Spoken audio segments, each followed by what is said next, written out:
Good morning, ladies and gentlemen. My name is Isal and I work as a researcher for the Transnational Threats and International Crime Program at the Institute for Security Studies. Today I would like to discuss what is hindering the successful reintegration of defectors in Africa.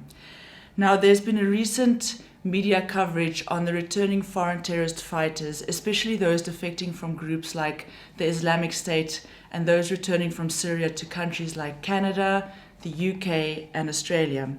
However, today I would like to talk about the defectors from homegrown terrorist groups like Boko Haram and Al-Shabaab. Amnesty, reintegration and rehabilitation programs are considered an important aspect of preventing violent extremism initiatives and to enable current members of these groups to defect and to be reintegrated back into society. However, human rights abuses in centers are causing more combatants to either not defect at all or defect directly to the communities.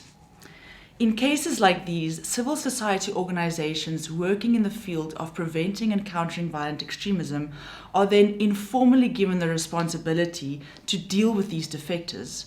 Some of these organizations do not have the capacity to provide these individuals with psychosocial support and trauma counseling that these individuals need. In a recent study conducted by the Institute for Security Studies, we had the opportunity to interview practitioners working in the field of preventing and countering violent extremism in East Africa. And one of the respondents said, and in their country, they are not allowed to work with defectors and should be given straight to the government. However, since the great influx of defectors going directly to the community and not defecting to the government, they had to get into the situation and do something. However, in order to not break the law, they approached the military and security forces in their counties to tell them about the influx of defectors and to find a way to deal with these defectors. These individuals that defected to the organization were arrested, detained, and they were immediately killed. So this, coupled with the human rights abuses and detention of defectors, are encouraging individuals to defect. Another challenge is the backlash from communities into which the defectors need to be reintegrated into. And one of the examples I can use is the Amnesty program in Kenya. The Kenyan government encouraged Al-Shabaab members to defect, and in return they were given motorcycles and livelihood means like cooking equipment.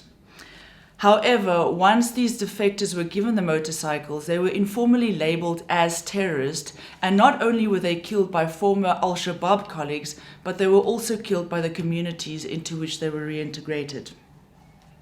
So the recommendations are that governments should be more transparent about their rehabilitation centers.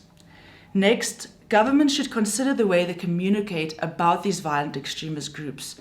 I know a lot of African states have a "we don't negotiate with terrorists" attitude, and this rhetoric is far-reaching.